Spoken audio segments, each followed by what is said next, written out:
Okay, to start off with, I have already applied my eyeshadow and my eyebrows.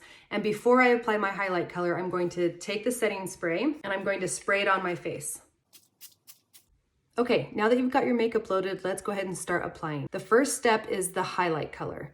I'm going to use my blush and bronzer brush. This is the brush I recommend most often. It's my favorite. It's going to apply the makeup in an airbrushed way. There's a very few occasions though where I recommend the blend brush for a very ultra light natural coverage. So you also may be applying your foundation or your highlight with this end of the blend brush. But this is called the blush and bronzer brush, and we're going to be using the small end to apply. Okay, you're going to take your brush and you're going to push and wiggle in the makeup.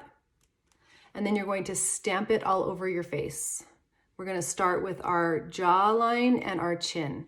Now, I also may have recommended 2 different highlight colors to you. So in that case, you're going to wiggle in one, and then you're going to wiggle in the other, and you're going to have both on your brush. So you're going to wiggle in one, wiggle in the other, and then stamp it on your face. So the second wiggle in the makeup is going to cover our cheeks, our nose, and then a little bit in the middle of our forehead. And if you have any left, you can put it on your upper lip.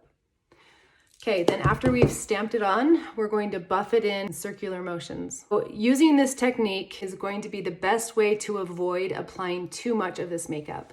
If you wear too much of this makeup, it's going to feel oily and greasy, and it's not going to last all day, and it's going to not look very good.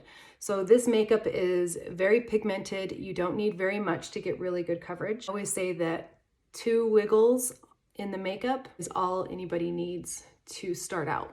Okay, so that's going to give us a really thin, light, natural feeling coverage. And if you want to go back in, wiggle in the makeup lightly and tap the makeup on areas where you might need a little bit more coverage.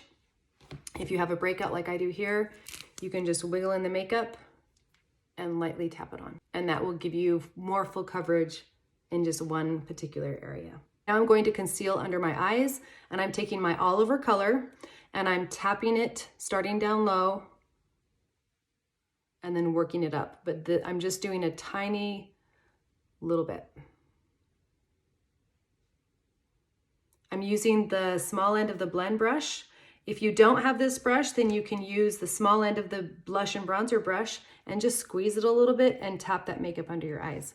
This brush though is my favorite for under eye and applying setting powder. Okay, and as you can see, I'm just tapping it in to blend in this kind of motion.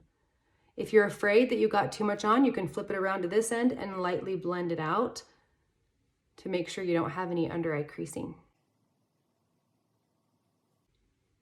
Okay, now I'm going to take the small end again and I'm going to tap into my brighter color, and I'm going to deposit a little bit here and down the side of my nose, out here at an angle, and out here at an angle. And then I'm just going to tap to blend.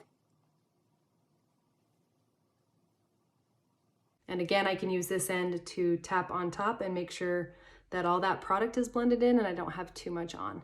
If you get creasing under your eyes, that may be an indication that you've applied too much makeup. So just simply take your finger and tap on top of it and it will go away, and then the next day wear less.